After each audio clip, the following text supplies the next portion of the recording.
Hello and welcome back to Webcast News, and for this video we're talking about NASA.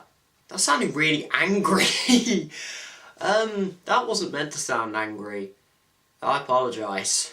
This story is to do with space travel and it's partially to do with NASA, but it's more to do with, this could take a few attempts to say, the interior exploration using seismic investigations, geodesy and heat transport, which is thankfully abbreviated to InSight. This is a mission that is going to travel to Mars and try and discover how rocky planets are formed and how they evolve, because obviously we live on a rocky planet. Mars is a rocky planet, so we don't want to destroy our own Earth investigating it, so let's destroy another planet investigating it. And obviously I joke when I say destroy, they're not literally going to put like massive drills into Mars, it's just scanning. Anyway, back to the story. The spacecraft that was going to go to Mars and scan the rocky, not even surface, rocky insides of Mars was supposed to actually take off this month, but then there was a problem discovered in December which led to the suspension of the mission. That problem was a vacuum leak in the prime science instrument. The InSight project managers announced yesterday that the mission is back on and that they hope to send the spacecraft towards Mars in May 2018 with a landing date of around November 2018. The component that failed in December is going to be rebuilt by NASA's Jet Propulsion Laboratory, which sounds like one of the coolest places ever. Then they also need to discover the costs of the over 2-year delay that this breakdown has caused, and they'll probably find out how much that will cost them in around about August. And that's once they are able to finalise arrangements with the vehicle launch provider. So, why a 2-year delay?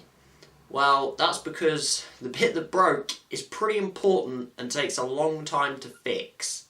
The prime science instrument that they said had the issue is actually the seismometer instrument main scanners, which is basically the whole point of this mission. And the sensors involved need a vacuum to be able to work at the sensitivity level to then scan the interior of Mars. So basically, the whole breaking and leak of the vacuum meant that they would then not be able to get the sensitivity required to scan Mars as well as they would like. And by the time they've reworked the vacuum to work again and then tested it, that'll already be 2017. InSight project managers recently have been briefing with NASA and France's space station CNES. And John Grunsfield from NASA's Science Mission Directorate in Washington said, "The science goals of InSight are compelling, and the NASA and CNES plans to overcome the technical challenges are sound. The quest to understand the interior of Mars has been a long-standing goal of planetary scientists for decades. We're excited to be back on the path for launch now in 2018. So, what are your thoughts on this story? Are you interested by space travel? Does all of this sound useful, or are you, in my opinion, where why don't we just scan the Earth to find out more about the Earth? I suppose if you want to find out more about other planets, possibly even other galaxies, and maybe finding life on other planets, I suppose scanning other planets is probably a good idea.